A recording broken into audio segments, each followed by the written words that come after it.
shortages in a lot of base materials that make up our world, not just the industrial commodities I just kind of went through, but food. The world's top wheat exporter has invaded the world's number 4 wheat exporter, and the world's top wheat exporter also is the world's largest exporter of fertilizer and the components necessary so people can make their own fertilizer. Yeah. So we're in the early ages of a multi-year shortage in all things agricultural.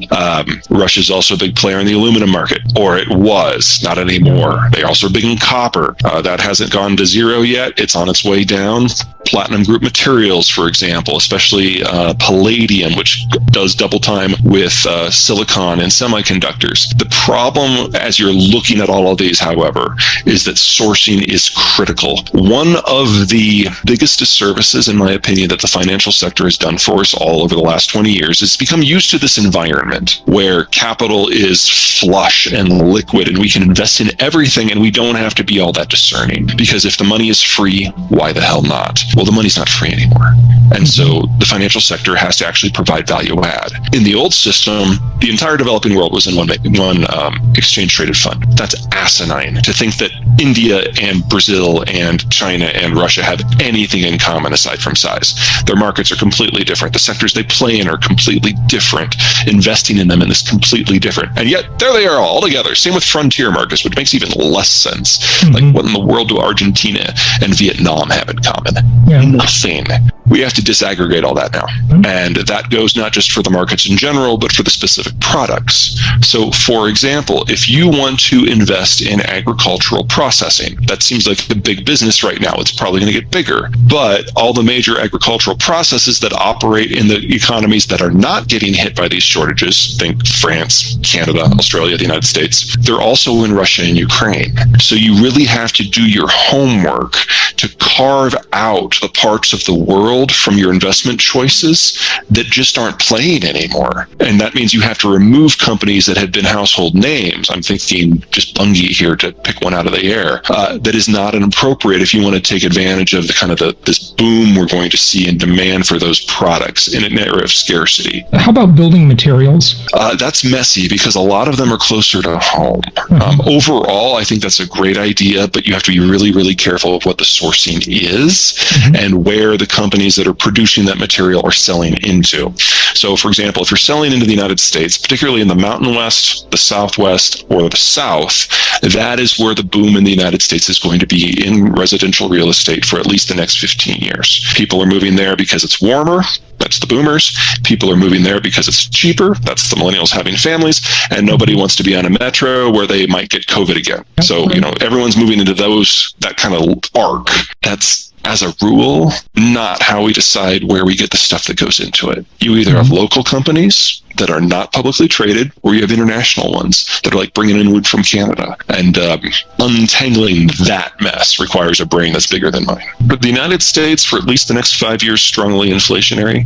If we make some policy mistakes, it could be stagflationary. Mm-hmm. But I think a more likely outcome is high growth, high inflation. So think about something that's a little bit more reminiscent of the 60s and the early 70s than the late 70s. We need to double the size of the industrial plant. We need at least 4 million new homes. We're a magnet for migrants, skilled and unskilled. Mm-hmm. We're dealing with a massive retooling of the existing industrial base, all at the same time that we're having the Ukraine war. So avoiding inflation is impossible. Mm-hmm. Avoiding high inflation is probably impossible. But at least we're going to have the growth to go along with it.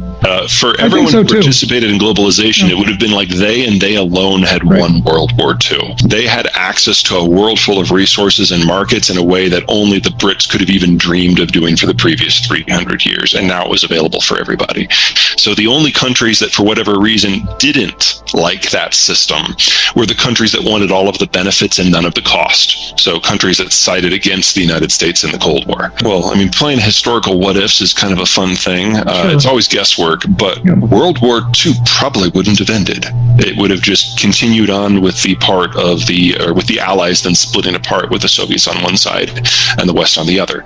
And keep in mind that in the dying days of World War II, we dropped a couple A-bombs, so I think you have an idea of what that field of competition might have looked like. We found a way to stave off nuclear war and get a bunch of allies to side with us, even in the worst case scenario. That's why we did it. The fact that it made the whole world wealthy was a happy side effect from our point of view. From everyone else's point of view, that was the reason to join. The Industrial Revolution did more than just introduce us to what we now consider to be electricity in manufacturing. It also took the lessons of the Renaissance and applied them at scale, first through the Germans and the Brits, and then eventually for the rest of the world. And we figured out all these components and elements that make up our world, and we figured out how to purify them and then recombine them in ways we found useful. What we have missed in the discussion of modern globalization and economic integration is their role, because the very core of globalization is anyone can go anywhere to get anything. And when we talk about the breakdown of supply chains, we're thinking of semiconductors and tires and widgets, and that's true, but that's not the whole story.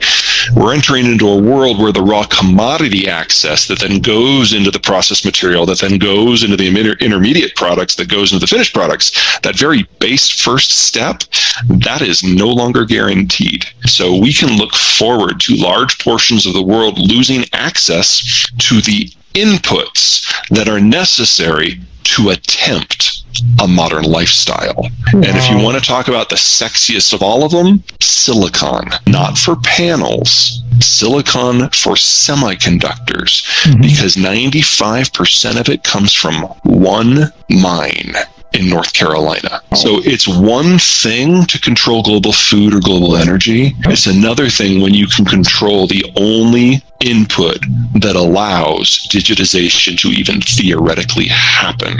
And the United States is going to have to figure out what to do with that over the next decade. We're entering into a world where there's not enough energy and there's not enough food, and where we're going to prioritize our own manufacturing. These are all strategic choices that we're going to make either by choice or failure to make one. When you get to semiconductors, though, when it's all coming from one place, that's an entirely other level. Because if you can't get enough energy, yes, your car stops. Yes, the lights go out. This is bad. But if you can't get any microchips, you can't even pretend to catch up in any sector at all. Manufacturing, especially for things like electronics, it does best. It's most efficient when it can tap different wage levels and skill levels. So you do the low-skilled stuff in one place and the high-skilled stuff in one place. And for the last 25 years, that has made China very successful. They do the assembly, they do the low end, and they do it at scale. So they can then have the intermediate and the higher end parts elsewhere in East Asia or maybe even in North America.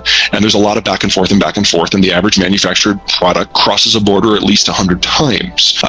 Even in automotive in the United States, if you're taking each individual piece, you're talking like 25,000, maybe 30,000 border crossings. It's massive. In the world we're moving to, that's going to be harder to do. But the United States has Mexico. So we've got 130 million Mexicans, 35 million northern Mexicans very proximate to the border, and we can still play in that old style manufacturing. At the same time, we have the best capital structure to bits and pieces moving into the new style. And the consumer base is right here, both in the United States and Mexico.